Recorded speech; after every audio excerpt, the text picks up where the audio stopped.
পূর্ব দিকের নদী আর বিস্তীর্ণ জলাভূমির মাঝখানে অবস্থিত একটি পুরনো গ্রাম আছে। গ্রামটার নাম শ্যামডাঙ্গা।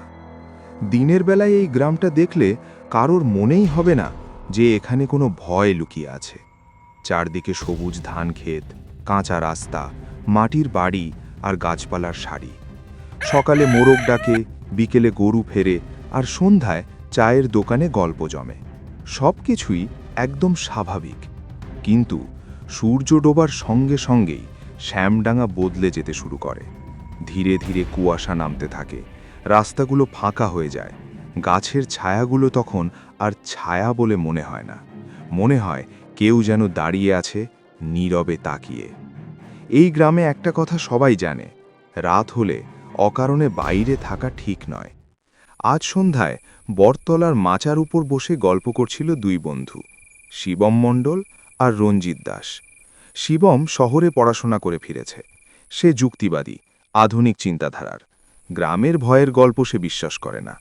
রঞ্জিত গ্রামেই বড় হয়েছে, এসব গল্প শুনেই তার বড় হওয়া। ভেতরে ভেতরে সে জানে সব গল্প মিথ্যে হয় না। রঞ্জিত চাপা গলায় বলল, শিবম, কাল আবার চহনবিল থেকে একটা ছেলে নিখোঁজ হয়েছে, বিকাশ পাল। শিবম হালকা হেসে বলল, বিলে নামলে এমন হয়, পানির নিচে গ্যাস জমে, অদ্ভুত আওয়াজ হয়, লোক ভয় পেয়ে ডুবে যায়। রঞ্জিত কিছুক্ষণ চুপ করে থেকে বলল, ঠিক আছে, কিন্তু কাদামাটির পুরনো বাড়িটার দরজা রাত হলেই নিজে থেকে খুলে যায় কেন? আর ভেতর থেকে ওই পচা গন্ধটা আসে কেন? শিবম উত্তর দিতে গিয়ে থেমে গেল। ঠিক তখনই ঠান্ডা হাওয়া বয়ে গেল মাচার উপর দিয়ে। চল, একদিন দেখে আসব, শিবম বলল। আজ না, কাল। রঞ্জিত একটু স্বস্তি পেল। কিছুক্ষণ পর তারা আলাদা হয়ে গেল। রঞ্জিত একা হাঁটতে লাগলো গ্রামের ভেতরের কাঁচা রাস্তায়। ঘড়িতে তখন প্রায় রাত 11টা।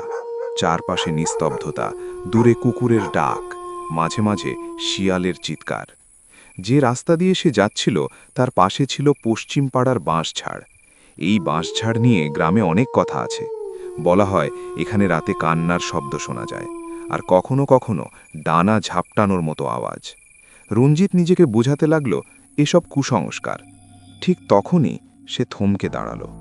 কোথা থেকে যেন খুব আস্তে একটা কান্নার শব্দ ভেসে এলো। শব্দটা যেন মাটির নিচ থেকে। রঞ্জিতের বুক ধক করে উঠল। সে চারদিকে তাকালো, কিছুই নেই। মনের ভুল, সে নিজেকে বলল। কিন্তু কয়েক সেকেন্ড পর আবার সেই কান্না, এবার একদম কানের পাশে। রঞ্জিতের শরীর ঠান্ডা হয়ে গেল। সে ঘাড় ঘুরিয়ে তাকালো, কেউ নেই। হঠাৎ ঠান্ডা বাতাস জোরে বইতে শুরু করল। বাঁশঝাড়ের পাতা একসঙ্গে শব্দ করতে লাগলো। ঠিক তখনই কেউ খুব ধীরে তার নাম ধরে ডাকল, রঞ্জিত। সে চমকে উঠে বলল, কে? সামনে আয়। কোনো উত্তর এলো না। এর বদলে ভেসে এলো এক অদ্ভুত হাসি। হাসিটা মানুষের মতো নয়, শুনলেই বুকের ভেতর কাঁপন ধরে যায়। ভয়ে রঞ্জিত দৌড়তে শুরু করলো।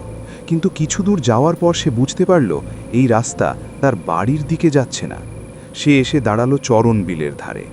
এই বিলেই গতকাল বিকাশ পাল নিখোঁজ হয়েছিল। বিলের পানি অস্বাভাবিকভাবে স্থির, চারদিকে কুয়াশা। হঠাৎ পানির ওপর একটা নড়াচড়া দেখা গেল। মনে হলো ভেতর থেকে কিছু একটা উঠে আসছে। রঞ্জিতের পা আর নড়ল না।